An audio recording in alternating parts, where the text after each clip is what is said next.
He worked in some of the poorest places on earth. But he refused to practice poor medicine.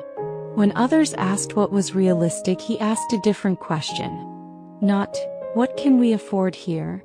But, what would we do if this patient lived somewhere else? For decades, global health followed an unspoken rule. If a country was poor, its medicine had to be simpler, cheaper, less complete. Complex treatments were considered impractical. Too expensive. Too difficult to maintain. For diseases like tuberculosis and HIV, the assumption was clear. Patients wouldn't adhere. Infrastructure was weak. Resources were limited. So treatment was reduced. Not because science required it, but because the system expected failure. Paul Farmer did not accept that logic.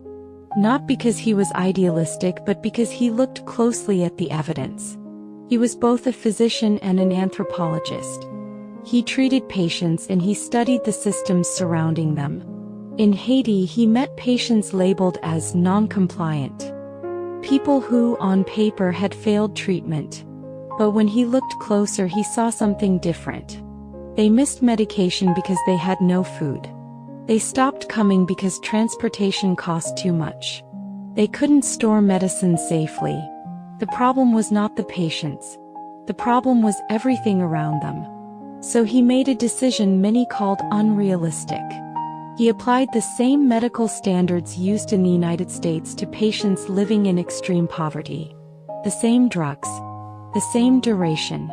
The same seriousness. He did not simplify the medicine. He strengthened the support. Community health workers. Food assistance.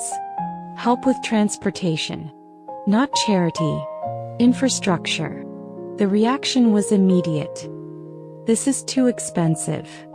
This won't scale. This might work in theory, but not in the real world. He answered calmly.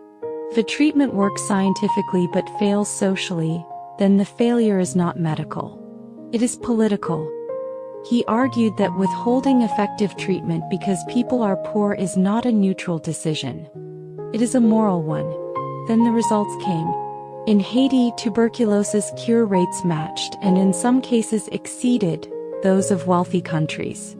HIV treatment programs succeeded where experts had predicted collapse. What had been called impossible became measurable, repeatable and real. Slowly, institutions began to change.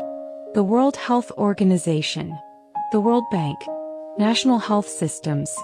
Not because of speeches, but because the data could no longer be ignored.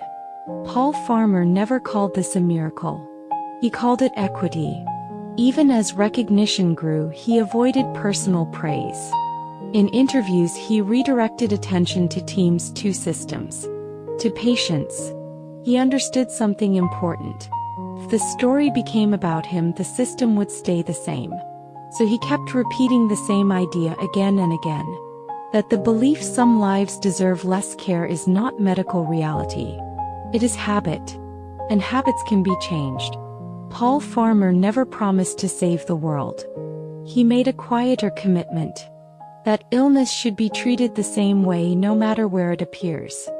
That poverty should never decide how seriously we take a life. He did not lower the standard to fit the world. He insisted the world rise to meet the standard. And because of that insistence, millions received care that was once considered impossible.